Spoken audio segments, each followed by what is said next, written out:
Bonjour à tous, aujourd'hui nous allons corriger la fiche numéro 2 sur les opérations sur les nombres relatifs et on commence maintenant par l'exercice numéro 23.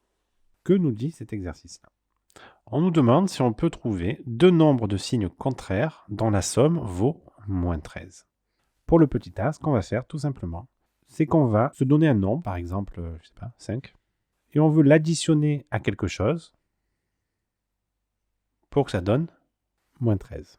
Alors, ce qu'on va faire ici, c'est qu'on va voir comment est-ce qu'il faut que je transforme le 5 ici, qu'est-ce qu'il faut que je lui ajoute pour qu'on obtienne moins 13. Le résultat ici est négatif. Donc, s'il est négatif, ici, je vais devoir avoir un nombre négatif.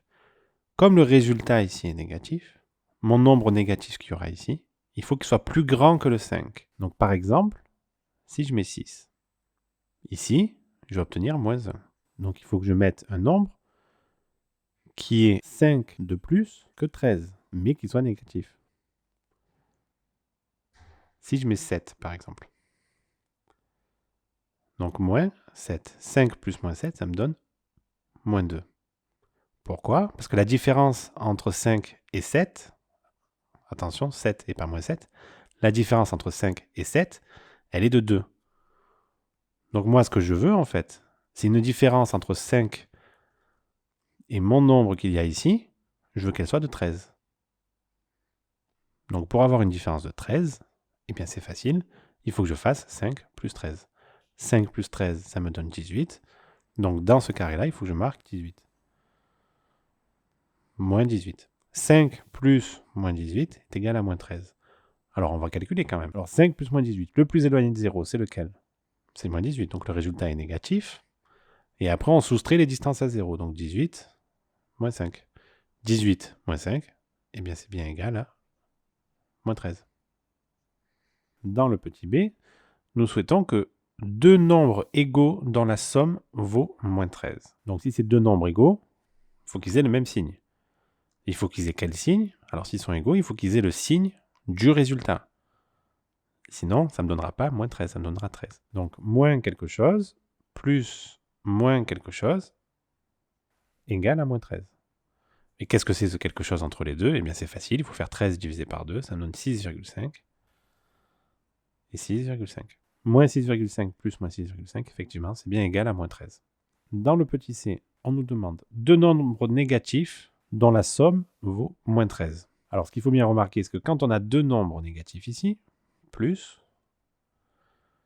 est égal à moins 13, le résultat ici, il prendra le signe des deux nombres, le signe commun entre les deux nombres. Donc, il prendra négatif. Et la suite du calcul, c'est quoi? Et on additionne les distances à 0. Donc, en fait, là, ce qu'il faut que je fasse, une fois que j'ai marqué les nombres négatifs ici, il faut que je me soucie uniquement de ces nombres qu'il y a dans les carrés ici. Il faut que je sache que l'un plus l'autre me donne 13. Donc ici, je vais marquer 3, par exemple, plus 10. Au moins, c'est facile. Donc moins 3 plus moins 10 est bien égal à moins 13. On passe au petit d.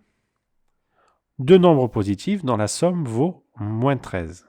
Alors, deux nombres positifs dont la somme vaut moins 13. On va marquer ça. Alors ici, qu'est-ce que je vois? Il y a un nombre positif, il y a un nombre positif. Donc le résultat sera forcément positif. Et on me demande bien deux nombres positifs. Donc est-ce que je peux trouver ça? La réponse est non. Le D, c'est impossible. Alors on passe au petit e maintenant. Trois nombres relatifs dont la somme vaut moins 13. Donc là, vous avez un large choix, vous faites ce que vous voulez. On va faire facile. Donc trois nombres relatifs. Eh bien, je vais prendre moins 3 plus moins 7 plus moins 3. Donc tout est négatif, donc le résultat sera négatif.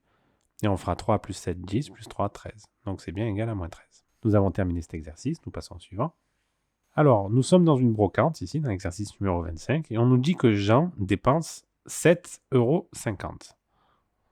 Donc Jean, déjà, il dépense 7,50 €. Donc on va le noter. Je ne sais pas encore ce qu'on me demande, mais on va le noter. Jean dépense 7,50 €. Donc on sait déjà, il a moins 7,5 € pour acheter un jeu exposé sur un stand voisin. Puis il récolte 68,10 € en vendant quelques articles. Et ensuite, il ajoute à sa sacoche, son porte-monnaie, enfin ce qu'on veut, quoi.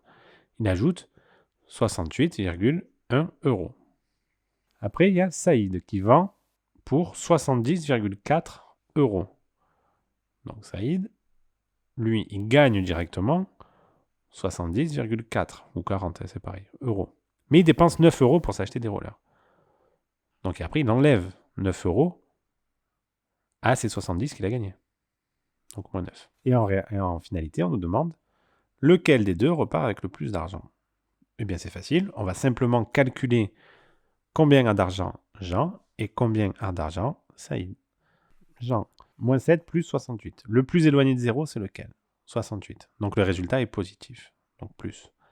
Et après, on fait la différence des distances à 0. On soustrait la plus grande, 68,1, moins 7,5. Ça nous donne 60,6 euros. 60 euros et 60 centimes. Donc on fait la même chose avec Saïd. Donc il a 70,4 moins 9. Le plus grand des deux, c'est 70,4. Donc le résultat est positif. Et on fait quoi? La distance à 0 du plus éloigné de 0, 70,4, moins la distance à 0 du plus proche, oui. Donc moins 9. Oui, en fait, c'était une soustraction normale, donc on aurait pu le faire directement. Hein. Donc grand S sera égal à quoi? À 61,4. Donc celui qui repart avec le plus d'argent des deux, eh bien c'est Saïd. Nous avons terminé cet exercice, on passe au suivant. Donc un professeur donne à ses élèves un questionnaire à choix multiples. Bon, un QCM. Comportant 8 questions, notées comme dans le tableau ici. Si la réponse est fausse, l'élève perd moins 3 points. Si la réponse est juste, c'est plus 4 points. Et s'il n'y a pas de réponse, c'est moins 1 point. On nous demande de calculer la note de Wanda, dont les résultats aux questions sont donc fausse, juste, absence de réponse, fausse, fausse, juste, juste, absence de réponse. Donc sa note, ça va être quoi? Simplement, ce qu'on va faire, en fait, c'est qu'on va réécrire ça avec les points que ça vaut. Hein. Donc une réponse fausse, c'est moins 3 points. Donc on va prendre W pour Wanda.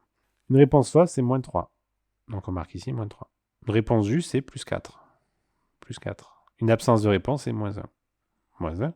Réponse fausse, fausse, c'est moins 3, moins 3. Réponse juste, juste, c'est plus 4, plus 4. Une absence de réponse, c'est moins 1. Donc comment est-ce qu'on fait pour calculer ça? Alors là, vous avez plusieurs choix. Soit vous décidez de tout calculer d'un coup. Vous faites aucune modification, vous calculez d'un coup. Ça fonctionne, mais il faut absolument calculer de la gauche vers la droite. Absolument. C'est primordial. Si vous ne faites pas ça, vous risquez d'avoir des erreurs. Donc vous commencez par faire moins 3 plus 4, le résultat moins 1, le résultat moins 3, etc., etc. Vous pouvez faire ça, ça fonctionne, à condition de le faire de la droite vers la gauche. Enfin, de la gauche vers la droite. Autre possibilité, vous transformez toutes les soustractions ici en addition. Si vous transformez toutes ces soustractions en addition, il n'y aura que des additions. Et après, du coup, vous pouvez ajouter tous les nombres que vous voulez. On va faire les deux méthodes. Donc la première méthode, de la gauche vers la droite. Donc moins 3 plus 4. Donc je mets dans un petit brouillon ici. Moins 3 plus 4, c'est égal à quoi? Le plus éloigné de 0, c'est 4, donc le résultat est positif. Après, on fait le plus éloigné, la distance à 0 du plus éloigné de 0, moins la distance à 0 du plus proche de 0.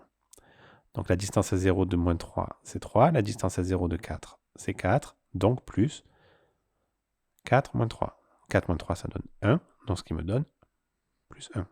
Donc ça va me donner 1. 1, moins 1, moins 3, plus 4, moins 1. 1 moins 1, donc ça, pas besoin de calcul, ça fait 0. 0 moins 3, bien là, c'est exactement la même chose. 0 moins 3. Donc là, ce qu'il faut faire, c'est transformer cette soustraction en addition. 0 plus moins 3. Donc celui qui a la plus grande distance à 0 maintenant, c'est lequel? Eh bien, celui qui a la plus grande distance à 0, c'est moins 3. Donc le résultat sera négatif. Donc après, on va faire la distance à 0 de 3 moins la distance à 0 de 0, qui est 0 de toute façon. Et donc le résultat ici, c'est égal à moins 3. Donc ça me donne moins 3, plus 4,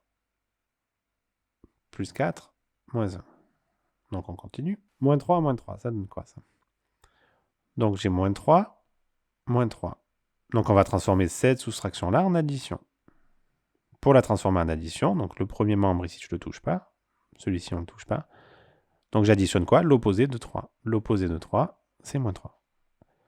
Donc j'ai deux nombres négatifs, le résultat est négatif, et après j'additionne les distances à 0 des deux nombres. Donc 3 plus 3, ça me donne 6. Le résultat, c'est moins 6. Moins 6 plus 4, plus 4, plus 1. Moins 6, plus 4. Le plus éloigné de 0, c'est moins 6. Donc c'est moins, et après on fait 6, moins 4, ce qui me donne 2. Moins 2. Moins 2, plus 4. Bon, je vous passe les calculs. Moins 2, plus 4. Je vous passe les calculs, ça me donne 2. 2 plus 1, ça me donne 3. Donc la note qu'elle a eue, c'est 3. Ensuite, on va faire la deuxième méthode pour voir si on tombe sur la même chose. Donc cette fois-ci, on va transformer toutes les soustractions en addition. Ce sera peut-être plus facile. Donc W, je le mets dans cette couleur-là, comme ça sera plus visible. Moins 3, c'est un nombre négatif, donc moins 3, je ne le touche pas. Hein. Je vais même le mettre entre parenthèses. Comme ça, au moins, je sais bien que c'est un nombre négatif. Plus 4, lui, il ne change pas. Moins 1, donc plus l'opposé de 1. L'opposé de 1, c'est moins 1. Plus l'opposé de 3, ben, c'est moins 3. Plus encore l'opposé de 3, ça sera toujours moins 3. Plus 4, donc là, j'ai rien changé. Plus 4, j'ai rien changé. Moins 1, ben, ce sera plus l'opposé de 1. Donc c'est moins 1. Une fois que j'ai ça, eh bien j'ai que des additions, donc je peux le faire dans le sens que je veux. Alors ce qu'on va faire ici, c'est qu'on va regrouper. Comme ça, on fait une fois les opérations. Donc on va regrouper 4, 4 et 4. Donc 4, plus 4, plus 4. Plus quoi? Tout ce qui est négatif. Donc 3, 3, 3, 1, 1. Donc plus moins 3, plus moins 3, plus moins 3, plus moins 1. Voilà ce que j'ai. Donc là, pour le moment, j'effectue le premier calcul qui est assez simple, donc ça me donne 12. Le calcul suivant ici peut vous poser un tout petit peu plus de problèmes. Alors ici, qu'est-ce qui se passe? On n'a que des nombres négatifs. Le résultat sera négatif, quoi qu'il arrive. S'il est négatif, qu'est-ce qu'on fait après? Si on en additionne 2, c'est comme si on en additionnait 10, 20, 30, 50. C'est exactement la même chose. Il faut additionner leur distance à 0 maintenant. Parce que tous les nombres sont négatifs. Et parce que j'ai que des additions. Là, regardez, j'ai que des additions avec des nombres négatifs seulement. C'est pour ça que j'ai le droit de faire ça. Sinon, je n'aurais pas le droit, ça ne marcherait pas. Donc 3 plus 3 plus 3, donc ça fait 9, plus 1, 10. Donc ça me donne 12 moins 10. Alors j'ai oublié un 1 ici. J'ai oublié ce 1 là. Donc plus, moins 1. Donc effectivement, ça ne me donne pas moins 10, mais plutôt moins 11. Et ça ne me donne pas 10, mais 11. Et 12 moins 11, ça me donne 1. Donc Wanda ici, Wenda a eu 1 au test. Alors il y a une erreur ici, c'est que le moins de départ ici, si vous suivez bien, il s'est transformé en plus ici. Donc attention, c'est pas un plus, c'est un moins ici. Et donc si c'est un moins ici, c'est un moins ici, c'est pas 3. C'est bien 1.